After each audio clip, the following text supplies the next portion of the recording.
জালেম বাদশা খবর দিল, যারা আল্লাহ মানে এদেরকে ধরো, আমার দরবারে হাজির করে দাও। ধরে ধরে এনে বলে, ওই আল্লাহকে ছাড়, আমার পায়ে সিজদা কর। ঘটনাক্রমে ওই লাইনে একজন দিনদারিনী আল্লাহর বান্দি দুধের বাচ্চা করে নিয়ে লাইনে দাঁড়িয়ে গেল। গোয়েন্দারা ধরে ফেললো। গোয়েন্দারা ধরে এনে বলে, বাদশার সামনে এনে বলে, বাদশাহ বলে, নারী তুমি কাকে মানো? কয় আল্লাহকে মানি। বলে আজকে থেকে আমাকে মানবা। আল্লাহর বান্দি ইমানের আওয়াজ নিয়ে বলে, রে জালেম, তুমি মনে করেছো আমি নারী, এর কারণে দুর্বল। আমি নারী হতে পারি, কিন্তু আমার ইমানে কোনো দুর্বলতা নাই। এই কথা শুনে বাদশার চান্দি গরম হয়ে গেল। কয় ও আমারে ভয় পায় না। কয় ওই আরে একটু ফাঁকি নিয়ে তাবিজ লাগাই দে। এরে আম্মা জান, কোথায় ঘুরছো? তুমিও মা, যারা হাফেজে কোরআনের মাও মা, তুমিও মা, আমিও একজন মায়ের সন্তান, তুমিও একজন, কিন্তু তোমার সন্তানও একটা, তুমি একটা সন্তান জন্ম দিয়েছ। হাফেজে কোরআনের মাও মা, তুমিও মা, এই দেশে বড় বড় আল্লাহ ওয়ালাদের মাও মা, তুমিও মা। কোথায় ঘুরছো রে মা? দুনিয়াটা কিছুই না। খাজা মঈনুদ্দিনের মাও মা, তুমি একজন মা। খাজা মঈনুদ্দিন কে? সে খাজা মঈনুদ্দিন যার ঘটনা শুনে মানুষ চোখের দুইটা পানি ছেড়ে দেয়। খাজা মঈনুদ্দিন মদিনা থেকে ভারতবর্ষে এসে কালিমার দাওয়াত দেয়। এক কিতাবে আছে 90, আরেক জায়গায় 96, আরেক জায়গায় 99 লক্ষ বিধর্মী মঈনুদ্দিনের হাতে কালিমা পড়লেন। মনটা বড় আনন্দ মঈনুদ্দিনের। মা ডেকে বলে, ও মঈনুদ্দিন, এত কেন আনন্দ? মঈনুদ্দিন ডেকে বলে, ও মা, ভারতের লক্ষ লক্ষ মুসলমান আমার হাতে কালিমা পড়েছে। খাজা মঈনুদ্দিন চিশতি আজমারির মা ডেকে বলে, রে সন্তান, বাহাদুরি করার কোনো সুযোগ নাই। এই সব হলো আমি মায়ের বড় ত্যাগের ফসল।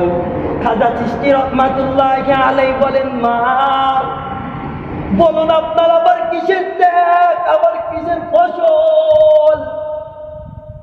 খাজা মঈনুদ্দিন চিশতি আজমারি রহমাতুল্লাহি আলাইহি মা ডেকে বলে, ও মঈনুদ্দিন, আল্লাহর জাত সিফাতের কসম, তুই আমার গর্বে যতদিন তুই ছিলি রে মঈনুদ্দিন, আল্লাহর জাত সিফাতের কসম করে বলি, একটা রাতও আমি মা যাই নামাজে আমি আল্লাহ তাআলার দরবারে কান্নাকাটি করি না, আর বলি না, রে মালিক, আমার গর্বের সন্তানটাকে আপনি একটা আপনার ওলি হিসাবে কবুল করে নেন। জান্নাতুল ফিরদাউসিল নুজলা। নিশ্চিতভাবে যারা ঈমান আনয়ন করবে এবং আমলে সলেহ করবে, তাদের জন্য রয়েছে জান্নাত, উত্তম জান্নাত, জান্নাতুল ফিরদাউস, খালিদিনা ফিহা, যেখানে চিরস্থায়ী হবে। আকাল রাসূলুল্লাহ সাল্লাল্লাহু আলাইহি ওয়া আলিহি ওয়াসাল্লাম, লা তাআতা লি মাখলুকিন ফি মাসিয়াতিল খালিক।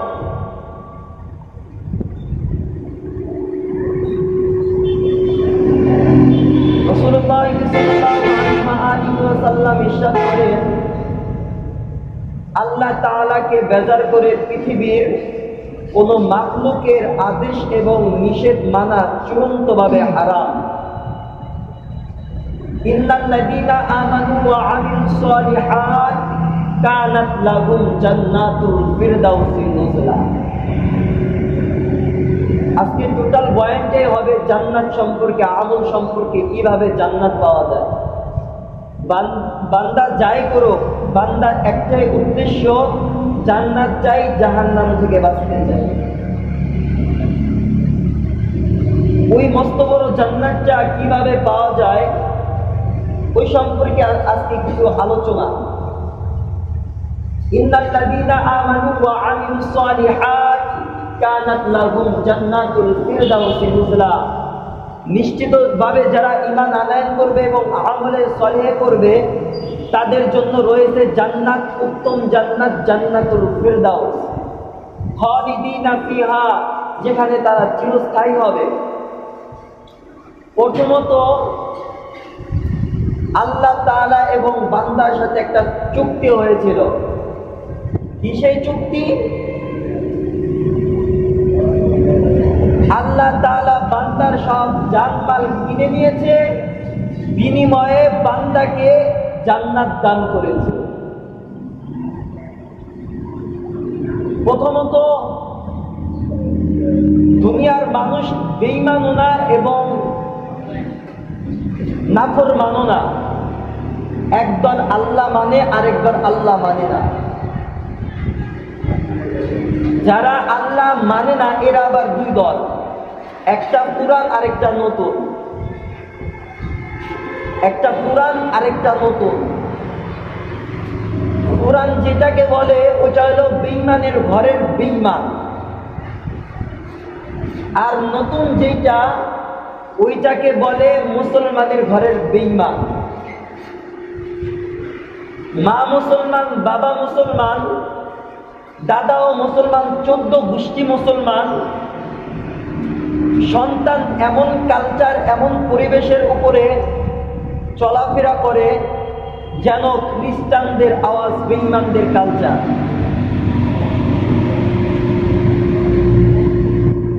রাসূলুল্লাহ সাল্লাল্লাহু আলাইহি ওয়াসাল্লাম এদের সম্পর্কে হাদিস শরীফে বয়ান করেন, মুসলমান ঘরের বেঈমান যাদের, এদেরকে বলে হাদিসের ভাষায় এদেরকে মুরতাদ বলে। রাসূলের আইন, এই মুরতাদকে হত্যা করো। এখন হাদিস মানি হাদিসের ভক্ত যে ব্যক্তি, এই হাদিসটা শুনে এখন বাড়ি থেকে একটা বড় একটা তলোয়ার মানে ছুরি একটা উত্তোলন করে বা মানে হাতে উঁচা করে ঘর থেকে বাইর হলো একটা স্লোগানে। কি স্লোগান? হাদিস মানি, মুরতাদকে হত্যা করতে হবে, হত্যা করতে হবে। এই হাদিসের উপরে যদি আমল করে, মুরতাদকে হত্যা করে, তাহলে তার বিপদ হবে, উল্টা তার কল্যাণে ফেলে দেওয়া হবে। যদি বলে কে আমি তো হাদিস মানি, হাদিস মানতে অসুবিধা কোথায়? রসুলের হাদিস মানতে অসুবিধা নাই, কিন্তু কোন হাদিস, কোন ক্ষেত্রে, কোন সময়, কোন আমল করতে হবে? 1 নাম্বার, তৎকালীন ইমাম দরকার, মুরব্বী দরকার, আলেমগণ দরকার। কোন জায়গায় কোনটা চলবে এটা আলেম দরকার, মুরব্বী দরকার। মুরব্বী ছাড়া কিছু চলে না। যারা বলে আমার মুরব্বী লাগে না, তারা কেমন? তারা নিজেরাই মুরব্বী। যার কোনো মুরব্বী নাই তারা কি? নিজেরাই মুরব্বী।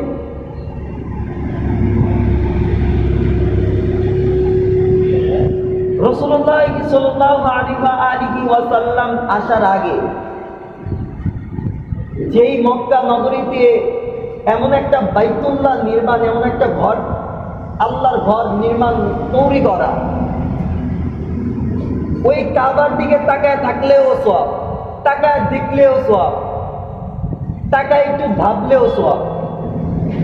ওই জায়গার মানুষ শ্রেষ্ঠ, সৃষ্টির মধ্যে শ্রেষ্ঠ, বেয়াদব এবং খারাপ কেন ছিল?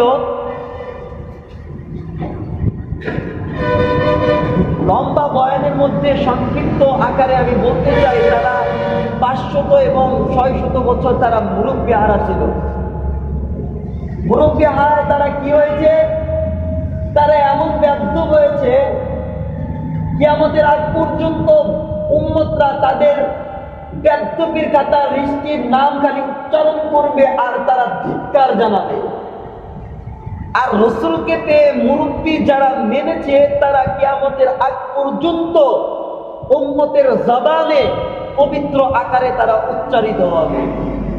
সাহাবায়ে কেরাম রাসূলকে পেয়ে মুরব্বী মেনেছে, তাকে আমল করেছে, তাকে মুরব্বী হিসাবে মেনেছে। আর আবু জেহেল্লা, উতবা, সাইবা যারা রাসূলকে পেয়ে মুরব্বী মানে নাই, রসুলকে মুরব্বী স্বীকার করে নাই, তার এমন ব্যর্থ হয়েছে কিয়ামতের আগ পর্যন্ত উম্মতরা তাদেরকে থুতু দিয়ে ধিক্কার জানাবে।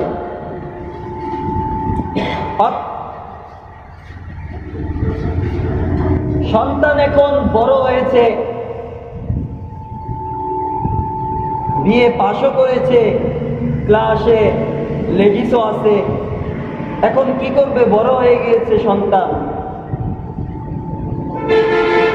বিয়ের তাড়না হয়েছে, বিয়ে করবে বিয়ে করবে, মেয়ে কোথায় পাবে? বন্ধুদের কাছে চলে গেল, বলে বিয়ে করব, মেয়ে তো খুঁজে পাই না।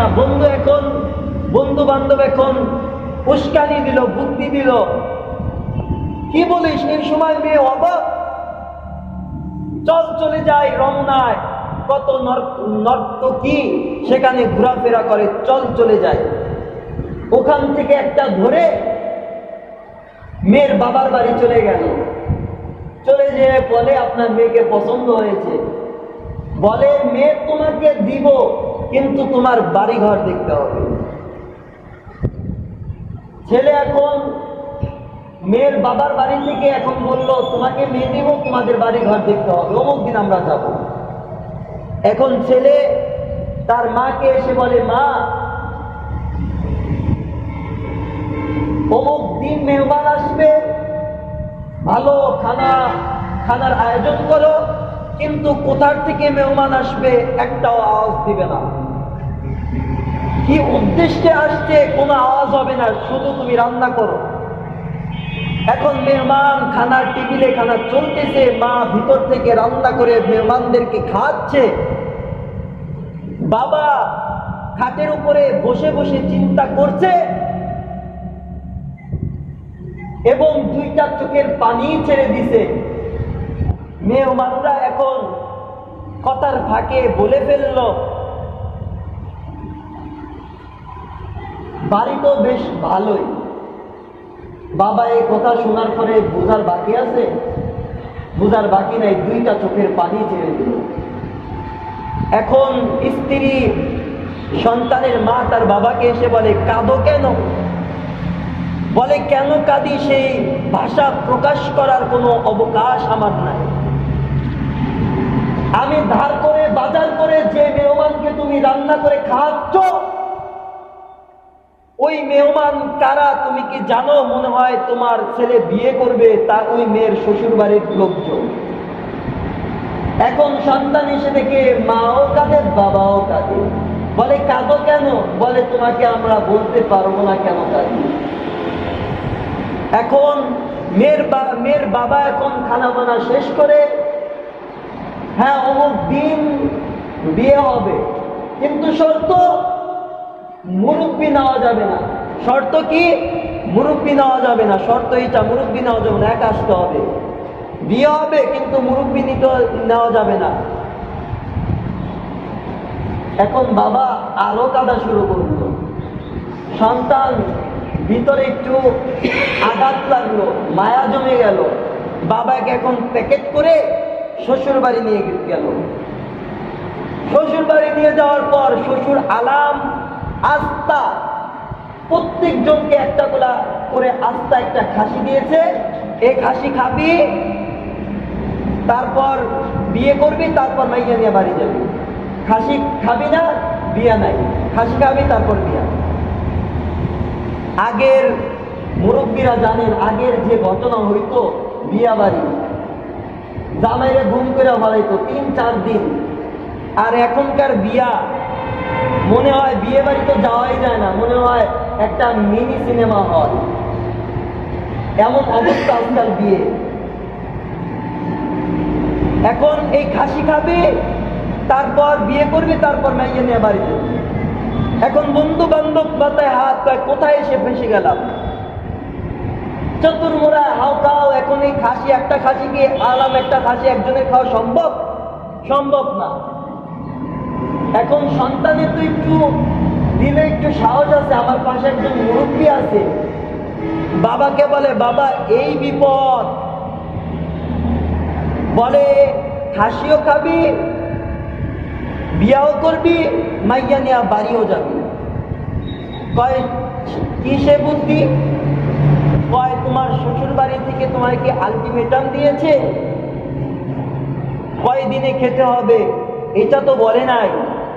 খাবি, আজকে সারাদিন টয়লেট করবি, আবার ঘুমাবি, আবার খাবি, আবার টয়লেট করবি, 3 দিন ওকে ফকির বানায় ফেলবি। আর 3 দিনের বেশি তো মেহমান থাকলে চান্দি গরম, আরে 3 দিনে খয়রাতি বানায় ফেলবি, মেয়া দিতে বাধ্য হবে।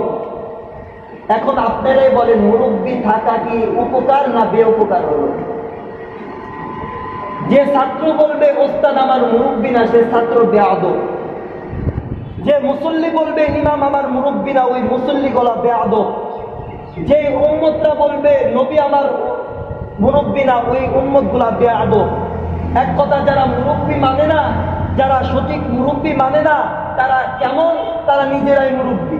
ওই ইবলিস সবকিছুই কিন্তু জানতো কি শেষ পর্যন্ত নিজেই মুরব্বী। অতএব মুরব্বী মানা, হক্কানি মুরব্বী মানা। আমি কখনো বলি না, আমি এক সময় ওই যে পীর নিয়ে কথা বলেছি, ওই যে ওই কিনারে মানুষ বদনাম করা শুরু করছে, ইমাম সাহেব পীর নিয়া দুর্নাম করা শুরু করেছে। পীর নিয়া দুর্নাম করেছি না সুনাম করেছি? তুমি এমন পীর কেন চলো? পীর তো প্রস্রাব করেও পানি না, ওই পীরের কাছে কেন যাও? আমি তো ওই পীরের কাছে যাইতে কই নাই। ওই পীরের জুতা বাড়ি মারা দরকার। তুমি এমন পীরের যাইবা, ওই পীর কইব তুই নামাজ পড়বি না, তোর স্ত্রীর নামাজ পড়বো না, তুই বেপরদায় থাকলে আমার দরবারেতে আসতে পারবি না। এইটা হইল হক্কানি পীর। অতএব যারা মুরব্বী মানে না, তারা নিজেরাই মুরব্বী। ইন্নাল্লাযীনা আমানু ওয়া আমিলুস সালিহাত কানাত লাহুম জান্নাতুল ফিরদাউসি নুজুলা। হে আমার বান্দা, ওই মস্ত বড় যদি জান্নাতটা তুমি পেতে চাও, তোমাকে আমি 2টা কর্মসূচি দিয়েছি বান্দা, তুমি 2টা কর্মসূচি তুমি মেনে তুমি চলো। আমি বান্দা তোমার জন্য মস্ত বড় জান্নাত একটা রেখে দিয়েছি। আল্লাহ রাসূল বলে সামান্য একটা মুমিনকে কেমন জান্নাত দিবে? বলে এই যে 10টা দুনিয়া, এই 10টা দুনিয়ার মতো আল্লাহ তাআলা একটা সামান্য মুমিনকে কাল কিয়ামতের ময়দানে, একটা মুমিনকে এই 10টা দুনিয়ার মতো একটা জান্নাত আল্লাহ তাআলা তাকে পুরস্কার দিবে। আর জান্নাতুল ফিরদাউস তো জান্নাতের মধ্যে উত্তম জান্নাত। অতএব বান্দা তুমি তোমার ইমানের আমলটাকে মজবুত করে নাও। আল্লাহ তাআলা বলেছে তোর ইমানটা তুই মজবুত করে নে। আর 2 নম্বর কর্মসূচি থেকে আমল করো। বান্দা কোন দিনের আমলটা তোমার কবুল হবে জানা নাই। যে বলবে আমার একদিনের নামাজ একদিন পড়লেই যথেষ্ট, না না না না, একদিনের নামাজটাই তুমি যে পড়লা, আল্লাহ যে তোমার একদিনে এই নামাজটা কবুল করবে জানা নাই। অতএব তুমি বান্দা লাগাতার তুমি নামাজ পড়তে থাকো, আল্লাহ তাআলার খুশি। আল্লাহ তাআলা তোমার কোন দিনের নামাজটা কবুল করবে, কোন দিনের রোজাটা তোমার কবুল করবে, কোন দিনের হজটা তোমার কবুল করবে, কোন দিনের যাকাতটা তোমার কবুল করবে বান্দা জানা নাই। অতএব তুমি লাগাতার নামাজ পড়তেই থাকো, লাগাতার তুমি হজ করতেই থাকো, লাগাতার তুমি রোজা রাখতেই থাকো, লাগাতার তুমি যাকাত তুমি দিতে থাকো। আল্লাহ তাআলা বললেন ঈমানটা মজবুত করে নিয়ে মুমিন। কারণ এই ঈমানটা মজবুত করে নিয়েছে আমার সাহাবায়ে কেরাম। কেমন ঈমান, কেমন ঈমান? বলে আমিনু কামা আমানান নাস। ঈমান আনো তো সাহাবায়ে কেরামের মতো ঈমান। বলে কেমন ঈমান, কেমন ঈমান? বলে কল্লায় শুয়ে আসবে তো ফাঁসির মঞ্চ হাজির, কিন্তু আল্লাহ তাআলার সাথে দ্বিতীয় কারো শরীক করবে না। জালেম বাদশা খবর দিল, যারা আল্লাহ মানে এদেরকে ধরো, আমার দরবারে হাজির করে দাও।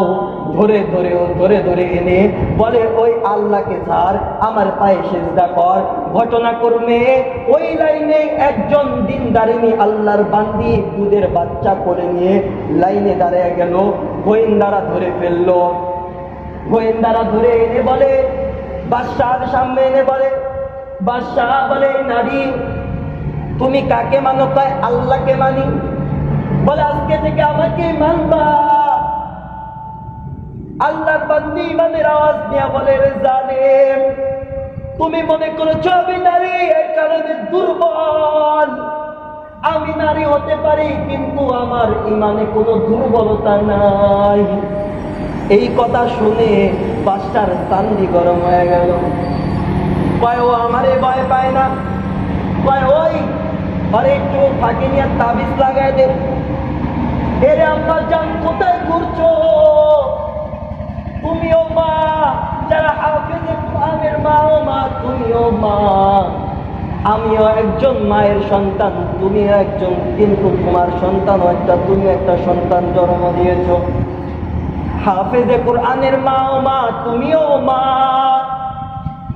এই দেশে বড় বড় আল্লাহ ওয়ালাদের মা, ও মা তুমিও মা, কোথায় ঘুরছো রে মা?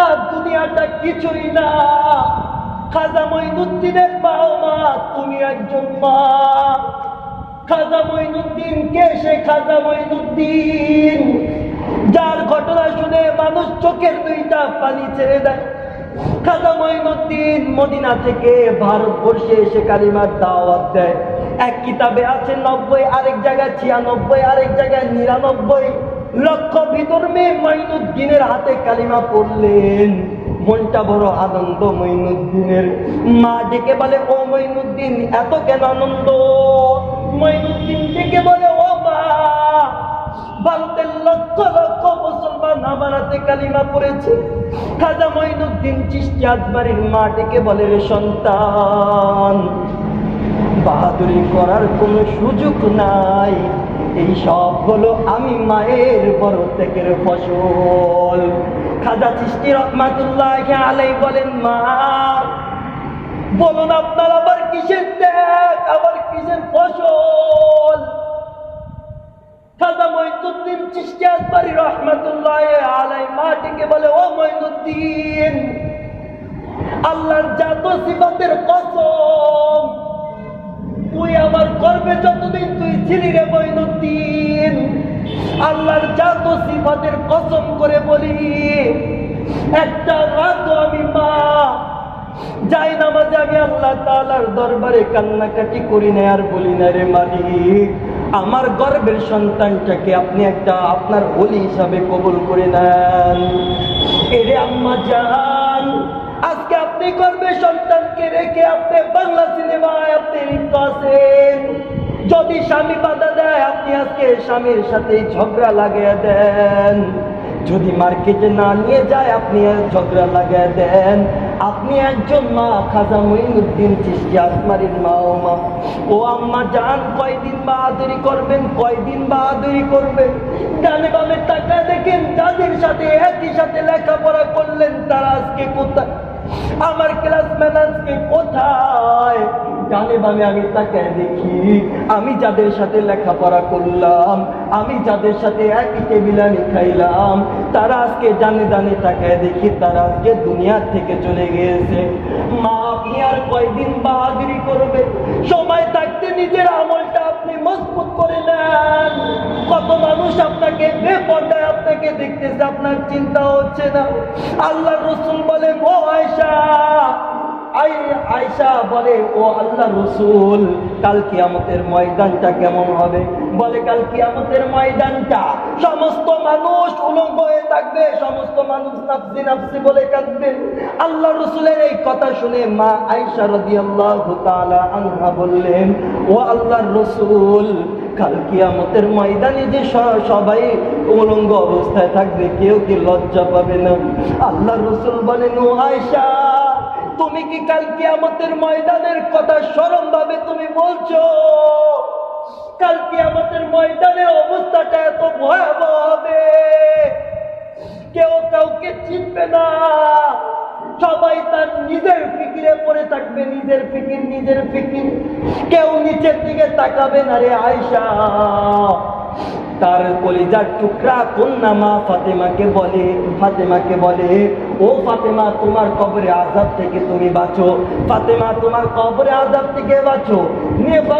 নবীজির যদি নিজের কলিজার টুকরা মা ফাতেমাকে যদি এই কথা বলতে পারে, ও আম্মা জান, তোমার কি ফায়দা হবে তুমি একটু বলো।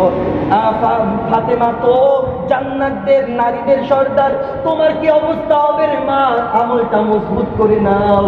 খাজা মঈনুদ্দিন চিশতি আজমারির মা বলে, ও মঈনুদ্দিন, আমি মা শুধু তোকে গর্বে রেখে না যায় নামাজে বিছে কান্নাকাটি করেছি তা না রে, আল্লাহর কসম তুই দুনিয়াতে আসার পরে রে মঈনুদ্দিন একটা রাত আমি মায়ের একটা বিনা উজুতে আমি মা তোর মুখের ভিতরে একটা ফোঁটা দুধ আমি মা বিনা উজুতে আমি দেই নাই। মা আপনি আজকে কোথায় ঘুরছেন একটু চিন্তা করেন, মা কি ফায়দা হবে অন্ধকার কবরে। আল্লাহর বান্দিকে আবার বুঝায়া জালেমের সামনে হাজির করা হলো। জালেম বলে, এই নারী আজকে থেকে আমাকে সিজদা করবা। আল্লাহর বান্দি আবার ইমানের আওয়াজ নিয়ে বলল, রে জালেম যাই হয়ে যাক, কিন্তু আমি আল্লাহ তাআলার ধর্ম আমি আল্লাহ তাআলাকে ছাড়বো না। জালেম বলে, ও নারী তুমি যদি আমাকে না মানো, আমাকে যদি সিজদা না করো, তোমার দুধের বাচ্চাটাকে আমি আগুনের মধ্যে ফেলে দেব। এই কথা বলে জালেম বাদশা দুধের বাচ্চাটাকে টান মেরে যখন আগুনের মধ্যে ফেলে দেয়, আল্লামা জালালউদ্দিন রুমি রাহমাতুল্লাহি আলাইহি কিতাবে লিখেছেন, যেই দুধের বাচ্চা কথা বলতে পারতো না, বাচ্চার জবান খুলে যায়, বাচ্চা উঁচু কণ্ঠে মাকে ডাক দেয়া কয়, ও আম্মা জান আপনার কোনো টেনশন নাই রে মা।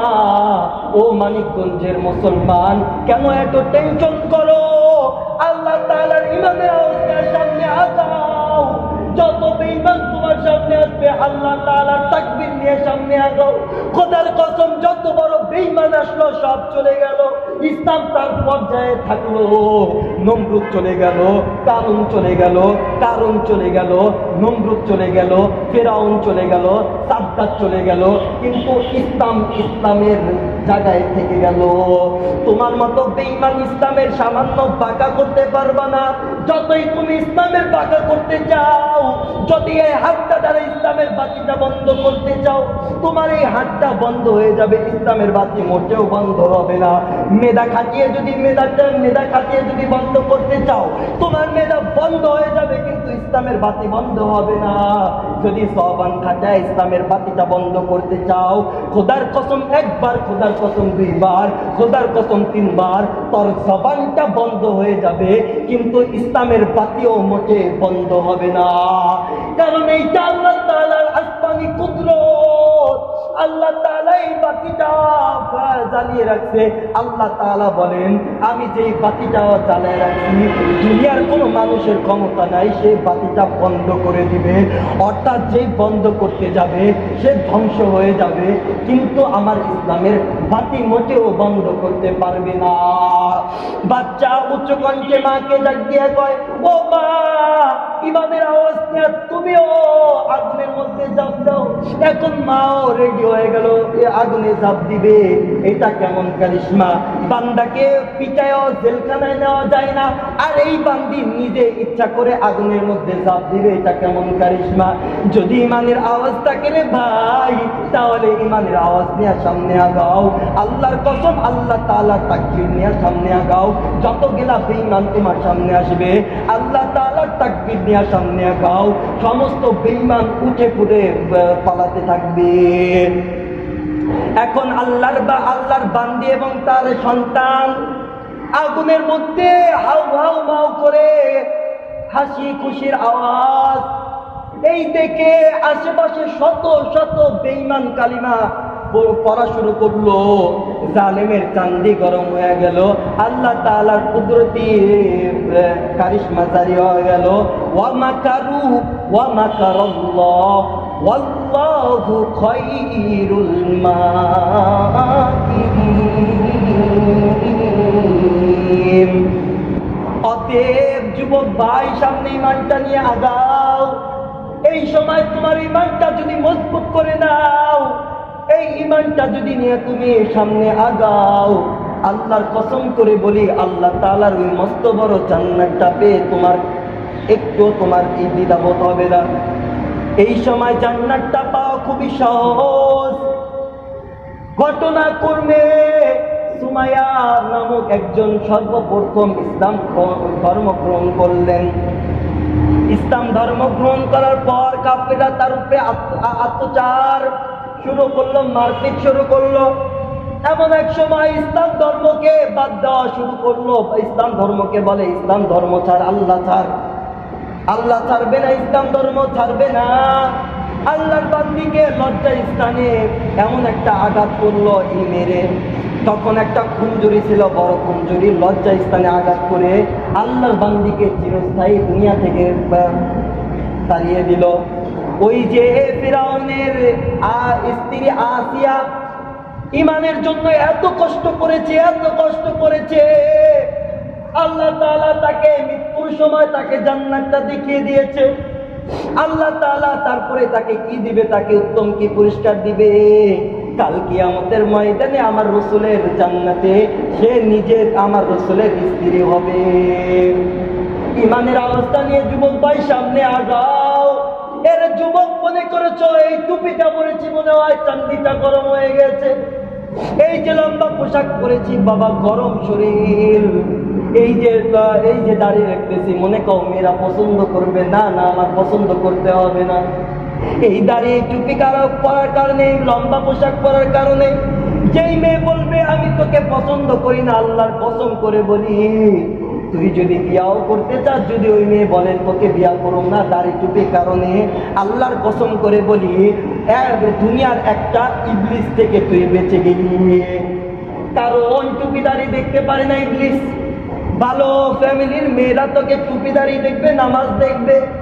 আল্লাহর কসম করে বলি একদিকে যদি একটা কালো মেয়ে থাকে, আরেকদিকে যদি একটা বড় ধনীওয়ালার মেয়ে থাকে, একটা গরিবওয়ালার মেয়ে আরেক জায়গায় থাকে, যদি গরিবওয়ালার মেয়েটা কোরআনওয়ালা হয় আর যদি বড় লোকের মেয়েটা কোরআনওয়ালা ছাড়া, আমি আল্লাহর কসম, আল্লাহর কসম, আল্লাহর কসম ওই গরিবের মেয়েটাকে বেছে নিব।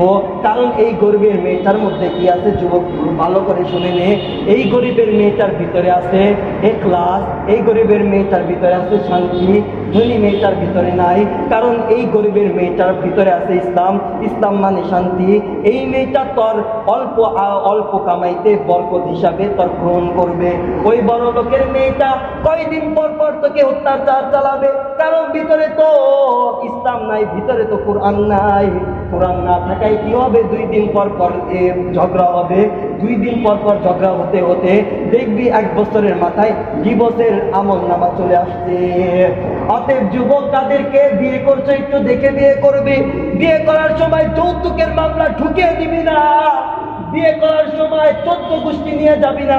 বিয়ে করার সময় একা যাবি, বাপরেও নিয়ে যাবি না। কারণ বিয়ের আগে তোর বাবাও দেখতে পারবে না মহিলাকে, তোর আম্মা নিয়ে যাবি, তোর ভাবি। এই কথা বলতে হয়। এই কথা যদি আমরা না বলি যুবকরা বুঝবে না, তো যুবকরা বুঝবে না। আর এই যে আজকাল বাপ মা কি করে, একটা পিতা মাতার হয়ে গেছে, এটা বললেই হুজুর কি বয়ান শুরু করছে, বয়ান শুরু করছে শুনলে নেন। আপনি যে বলতেছেন আপনার সন্তানটা উপযুক্ত হয় নাই যে বিয়ে করার, মানে পায়ে দাঁড়ায় নাই। আল্লাহ কি বলে? আল্লাহ কয় আগে বিয়ে কর, প্রতিষ্ঠিত করার দায়িত্ব আমি আল্লাহ। এটা কি কোরআনের ভাষা? এটা কার কথা? আল্লাহর কথা। আর আমার সমাজ কি কয়? আগে প্রতিষ্ঠিত হবি, তারপর কি করবি? বিয়া করবি। বিয়া করবি কি? 50 বছরের সময় বিয়া করবি। বিয়া করবে কোন সময়? 50 বছরে বিয়ে করবি। তখন একটা ওই যে কি যাই কয় 60 বছরে একটা সন্তান হইব, পোলাপাইন বড় হইতে হইতে মরে যাবি। আর রাসূল কি বলছে?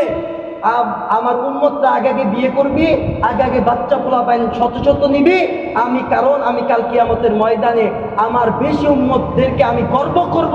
আমার উম্মতরা বেশি, আমার উম্মতদেরকে নিয়ে আমি জান্নাতে যাব। এখন একটা হইলেই বিপদ, 2টা নিতেই চায় না। ওই যে সিজার ডাক ভিতরে ঢুকায় কি যে একটা মহিলাকে কি যে একটা খোঁচা দিয়ে দেয়, কয় মরছি, সিজার না করলে মরছি। ইহুদি কুত্তারা বাইর করছে। এই যে এইসব বাইর করে 2টা 1টা এইসব নেয়। আগে আমার আম্মাই তো, আমরা 4 ভাই, কি তার তো কিছু হলো না। আমার কাকিরা 4 জন, বোন 1 জন, কয়জন? 5 জন আমরা। তাহলে আমার আম্মুর কিছু হয়েছে? আগেরকার মুরব্বীদের কিছু হয়েছে, এখন সিজারে মরে যায়। ইহুদি কুত্তাদের, এটি কি শত বছর আগে ইহুদির কুত্তাদের মেধায় যে কেমনে করে মুসলমানদেরকে দাবাইব, কেমনে করে দাবাবে ইসলাম। ইসলাম দাবানের ক্ষমতা নাই। তুমি যতই বাহাদুরি করো, বড়ই চড়ই বাইর করো, আল্লাহ তাআলার কুদরত আরো জারি হয়েছে। একটা দুইটা কবি এখন 5টা 6টা 7টা 8টা থেকে জন্ম হয়ে যায়। আল্লাহ তাআলার বরকত, যত ইসলাম ডাউন করতে যাবি ততই বাড়াবে। রসুলকে বলে পাগল পাগল পাগল, আবু জেহেল কয় পাগল পাগল পাগলের কাছে যাইস না, মানুষ আরো বেশি যায়, বেশি যায় যায় ইসলাম ধর্ম গ্রহণ করে চলে আসে। প্রচার করলো কি পাগল, প্রচার করলো কি পাগল পাগল। তাহলে দেখতে যাবো না মানুষ কেমন, পাগলের চেহারাটা কেমন, একটু দেখতে যাই। এখন দেখ পাগল না, এটা ভালো মানুষ। কি করে ইসলাম ধর্ম গ্রহণ করে মুসলমান হয়ে যায়। ওরা আরো প্রচার করে দেবে, আরো ইসলাম যতই দাবাইতে যাবি ততই আরো প্রচার হবে। কর তোরা করতে যতই থাক, আমরা ততই আমরা প্রসার করব ইনশাআল্লাহ। যেখানে আমার একটা উচিত সবসময় থাকে যুবকদের, যেখানে যাই করো, আমার কথা যেখানেই তুমি যাই করো, যুবক মানে একটু অসহসা শয়তান যুবকের পিছনে একটু বেশি লাগিয়া থাকে। আমার একটা ওসিয়ত, আমি তো তোমাদের ছোট ভাই, একটাই ওসিয়ত, যেখানে আজান দিবে এক কথা, আমার মুসলমান আমি নামাজ পড়ব। আমি মুসলমান কি, আমি আগে নামাজ পড়ব। যুবক আমি মুসলমান, আমার যিনি আজান দিক, আমি শয়তান ওসওয়াসা ছেড়ে আমি আগে নামাজ পড়ব।